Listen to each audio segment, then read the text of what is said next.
Well, thanks for joining today's podcast. My very good friend Steve Snook is with me today. Steve and I have a couple interesting things. He was president for Missouri Realtors, but I remember that right after you wrapped up your presidency with Missouri Realtors, this is going back a number of years, you actually sold your company and kind of did a career change. And I had sold my company at about the same time, so we had both sold our companies and didn't realize that. But Steve works now with Remax, and organization that's for those of you who are not familiar with Remax, there are territories that are company or corporate owned, and there are some territories that from the early beginnings that are owned by individuals. But Steve works with a very successful Remax franchise, and your job role is really working with brokers. Or first of all, Yeah, welcome, Steve, and thank you. But thanks, John. Yeah, we did actually sell our companies probably at a really good time. yeah, So yeah, we things did. didn't go so well after that, and Yeah, I went into consulting, and I was pretty busy doing that actually from yeah. about 2007 to 2010 before I came over to Remax. And it's So funny, I don't know if you feel the same way, but sometimes I tell people I sold my company back in that 12, 13, 14. I always want them to know it wasn't because I couldn't make it during that time. I actually kind of sold right before the downturn. But anyway, but we did right. both really right after that. It became very challenging. So, Right, it really did. And the people that are in now, you would relate to this. I was in front of a group the other day. A new office had joined us, and I asked them how many of them had been in the business less than 10 years, and three-fourths of the group less than is 10 that right? years.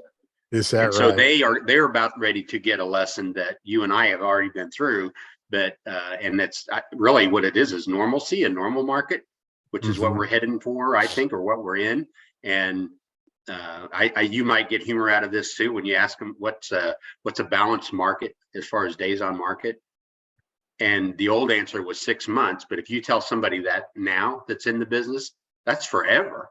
I You're right. mean, their career, who knows what 6 months is, but for them, it's a very Exactly. long period of time. And the fact that it may be 60 days or something is too long for them. So, Right.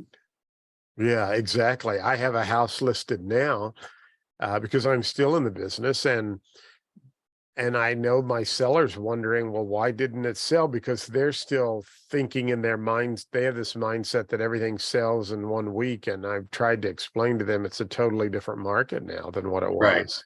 Most of the issues that I deal with, and probably you too, are unmet expectations, whether they're partnerships, whether they're agents, brokers with us, whatever. You had expectations and they just didn't work out that way. And then I get in the middle of a lot of partnership issues, just trying to get things resolved so people can move on and Right, do their thing. right. So I wanted to ask you, Steve, let's just pretend I'm a brand new office broker starting an office, and you deal with brokers day in and day out and have for a number of years, have seen successful brokers. Like, what advice would you give me as a new broker starting to kind of point me in the right direction? Is there any Yeah, specific there's a this few broker you things. yeah.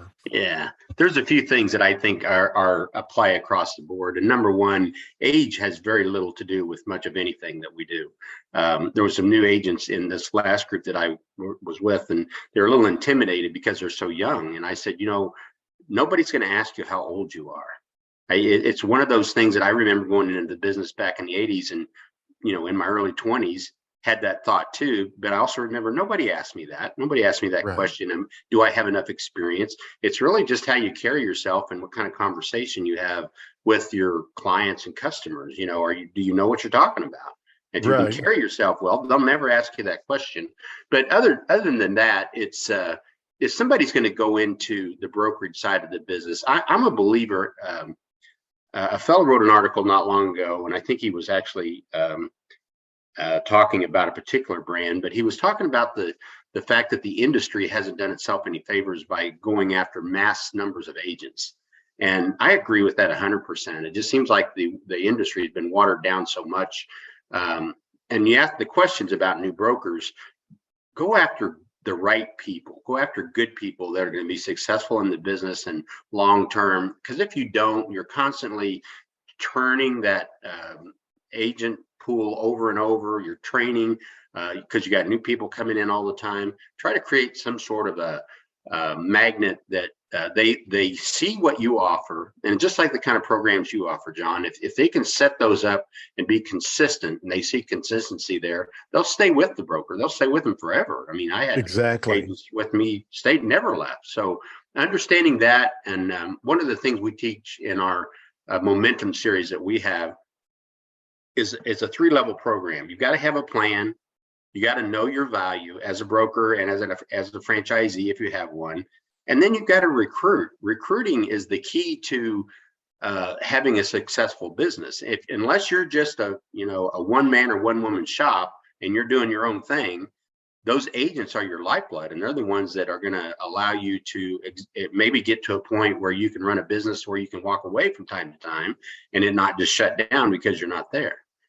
Yeah, that's a great point. And I'm glad you said that, because to me, so many brokers, they fail to understand that recruiting, they need to keep recruiting all of the time. And as you mentioned, if you know what your values are and you have a plan, you can then begin to attract the right people into your organization, and the recruiting becomes so much more easier, and you're bringing people in you want to work with and that are easy to train and adapt into your culture. So excellent points. I think that's very good. As a state president, John, one of the things that they used to ask anyway is, what's your vision for the year? Right. And it's one of those things people want to know. What is it that you have 1 year to accomplish blank? What is that? And Yes. I think that's an interesting question to ask anybody in leadership. If you're a broker or owner of an office, what's your vision for that office? Where are you going with this thing? Is this a bus I want to get on? And if it's something big and something exciting and energetic, I'm on it. That's just how I roll. Yeah. So, And that's a great point too. One thing, and I don't know if this makes sense or not, but one thing that's helped me be able to create a vision more clear is this concept of reverse engineering. And I'll use it with my Easy Sales Meetings platform here, in that I was showing this to my daughter, and she was reading some of my sales meetings I'd created, and she's like, "Dad, these are great." And I always think of you, Steve, because I remember you were always so complimentary to my book I wrote so many years ago. And I don't know if you remember this, but the one sales meeting that you always said was your favorite was my favorite too. And that's the one about, I was driving down Columbia Street, and I saw a house that was listed with another company, and I was so disappointed and so discouraged. And then I thought, John Mayfield, when was the last time you called those people?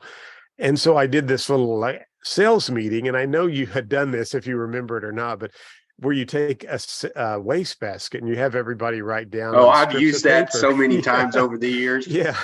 And, but write down names of people that you did business with, and then say, if you haven't contacted them in the last 6 months or year or whatever, put it in the wastebasket. And I remember my agents, I remember one lady that worked for me, she had a whole handful of names. She was so happy writing the names of her clients down, and she put all of them in the wastebasket. She hadn't called anybody back. Well, that's what happened to me. But so I was telling my daughter, I said, we kind of reverse engineered what we wanted to do. You got And to I finish said, that story though. You got to tell them what you did with the wastebasket. yeah. So, well, I said, it's kind of like you're throwing all of that business away, that good business But if away. you hand that to another, like a new agent that's sitting there, they're like, Yes, "Oh my gosh, look at this gift," and the other agents are like, "What just happened?"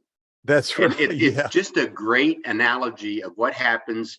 And what's interesting, John, is all these years later, you'd think everybody that would come into the business would have a sphere of influence and would have some sort of a database where they would have, say 200 of their closest friends, or even 100 people that Right. will do business with them, and they still don't.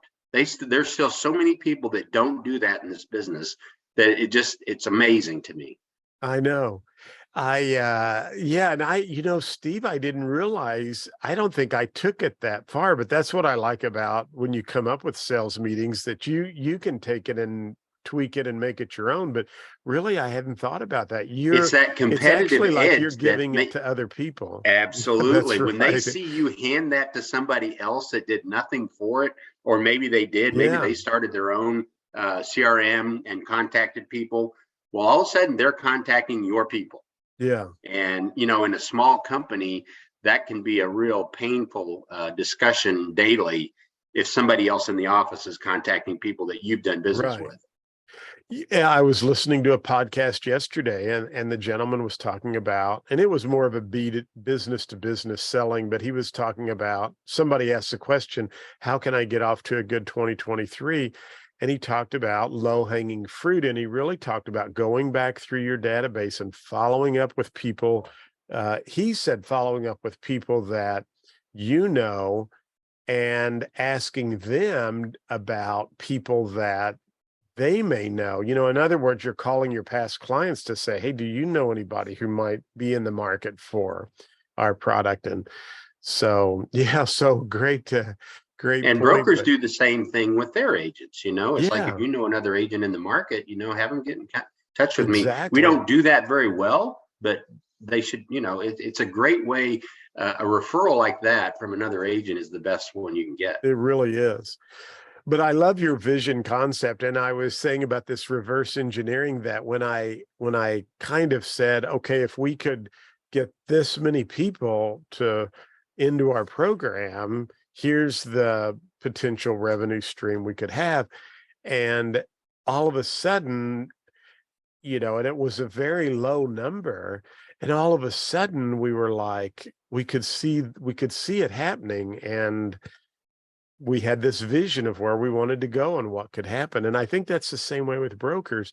You have to know, I mean, there's a certain number of agents you need based on your expenses, based on your market. And if you can go through and really look at that and determine that, you can then get a vision for, okay, I've got to recruit uh, one person every 2 months, or maybe one person every month, and just break it down to how many interviews do I need to do. Or so it can be very easy to do. But that's a good point. It's What usually a profit goal is what we talk about, is how much money do you want to make in this business? And Yeah, then you exactly. reverse engineer. You come up Right. with a number, and then what does it take to get there? Yeah. And so then we kind of just said, okay, well, how many cold calls would we have to make to brokers? And it really boiled down to maybe we had to make 5 calls each to brokers to reach our target goal. So what else do you see brokers, just talking with brokers in general, what do you see the real successful ones doing that are Well, knocking it you'll out of the like park? this. The successful ones use a coach. I mean, there's no doubt about it. The people that have really excelled that I work with have all moved on to, they maybe start off with the basic brokerage momentum training that we offer, and then they'll move on to somebody like Brian Buffini or Judy Ledour, who's a recruiting coach, Peter Mueller on the financial side. There's different coaches out there that focus on different things, and the really good brokers push themselves to get better at what they think they might be weak at, and they just grow as a result of that. And then team leaders do the same thing. So it's hard to manage and recruit a team if you're not running a really good team yourself. And sometimes you need that accountability, I think, to have someone. I like that. That's a great point. One of the things I've done this last year that has been amazing for me is I joined a mastermind group, and there are 4 of us that meet every Monday at 9 a.m. via Zoom. The 3 of them are in Arizona, and I happen to be in Missouri. And it was funny because I was on a call and I heard this lady talk about a mastermind group, and I reached out to her and I said, well, are you in a mastermind group? I've been wanting to join one. And she said, no, but I'm wanting to start one. So we just started a mastermind group. And I think that's another way brokers can, get with 3 or 4 brokers, even if they're spread out with Zoom today. And it's been very, very beneficial to me. And it's funny, I listen to these old motivational books, and the one book about the how to win friends um, Influence people. Yeah. yeah, and influence people. I'm Napoleon Hill. He talked about the mastermind group, and it's kind of interesting how some of these people that from the oil and the Edison and all these people who started these mastermind groups years ago, and how the brains actually you begin to function together as one. It's kind of interesting, but Well, my background was similar to yours in coming into the Missouri Realtors from a small market, and really, I remember the influence that Richard Mendenhall had on me, being a young kid in the business and watching him lead right. our association, then going to lead NAR in 2001, and that just made a big difference. I'm not sure that I would have stayed in real estate had I have not been around people like him. Exactly. Yeah. And Richard as well. He and Larry had just been such T. David. There's people from Missouri that we're talking about, but that's kind of like that. They were kind of part of like a mastermind or a mentor to us. So I think that's very good. But If you have a coaching, chance, John, go back and read the book about Remax and the beginnings of Remax, because Dennis Curtin, our owner, started Remax in 1975 in Kansas City, and so he's coming up on his 50th in a couple of years. So talk about a vision, and talk about somebody that saw something that could be much bigger than what it is. The very beginning of that book talks about how David Liniger was about to close the doors on Remax. And Dennis said, no, I think this idea is going to work, and gave him the check for the franchise, first one outside of Colorado, and said, let's do this. And the rest is history. And it's just a great read. yeah, Everybody that wins. is. Yeah. Yeah. And that's a kind of a great segue to something else I just love to ask you, because Remax, I remember when it first came out, they were kind of not the real, they were different. It was a different concept than what, like my mother and who started in traditional real estate companies. So it kind of had a lot of people weren't happy with Remax. I mean, a lot of traditional brokers, but Remax has survived over the years and done so well and adapted to the marketplace. And now you see all of these different business models Mhm. coming in. What do brokers like in Remax? I mean, how are some brokers able to position and um, pivot and go forward with all of these different business models? I think what the two things that Remax can say right out of the box right now is something that agents and brokers are attracted to. It's the most productive agents in the industry, and actually by quite a bit. So you want people, if you're in sales, you need to be successful.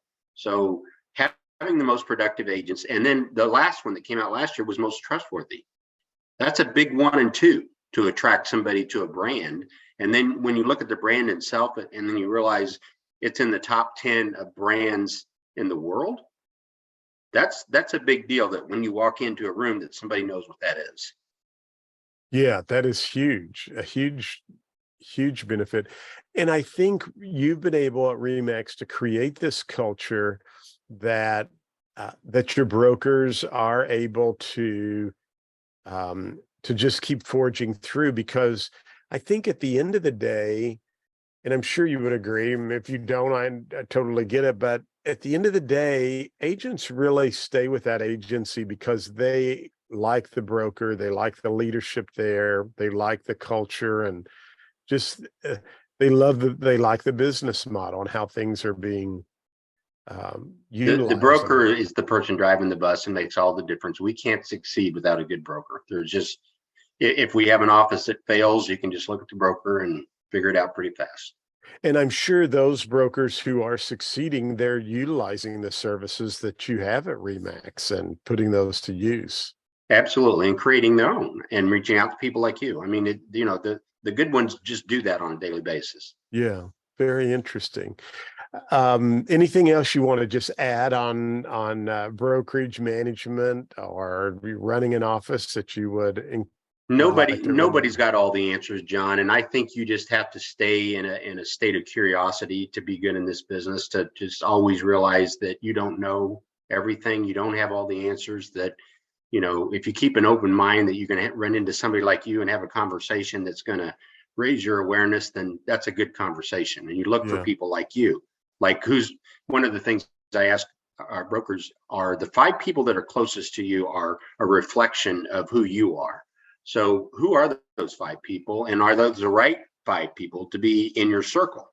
Right. And there's always a lot of pause when I ask that question, because there's times I know in my life that I've had the wrong 5 people in my circle. Maybe a couple of them needed to go out and new ones come in. But there's times that I've just been aware of that as I get older, that, who you hang with makes a big difference. It does. It does. Yeah. I mean, what you're listening to, what you're reading, who you're hanging out with. Absolutely. And, as you mentioned with the coaching, I'm sure that you see a lot of, brokers need to continue to get educated and sharpen their skills. And I think that's been beneficial for me throughout my career. And, attending state meetings. I mean, you took time out of your business to be president of our association and served in a lot of various areas. I've taken time out.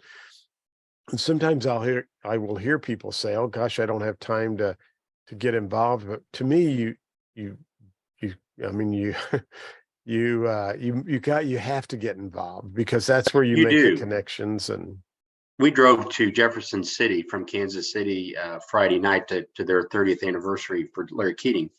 And I was thinking on the way down there, it was only 2.5 hours from where we were, our office in North Kansas City. And I thought, how many trips have I made like that to either Columbia or Jefferson City for meetings? And it was, hundreds of times I've done that. right, And this particular time, I actually kind of, because Dennis Curtin was driving, I kind of looked around and just enjoyed the ride, because right. you just get in your car and go on. And we did that for so many years, and I wouldn't trade that for anything, because I think that piece of my career is what has got me to this point.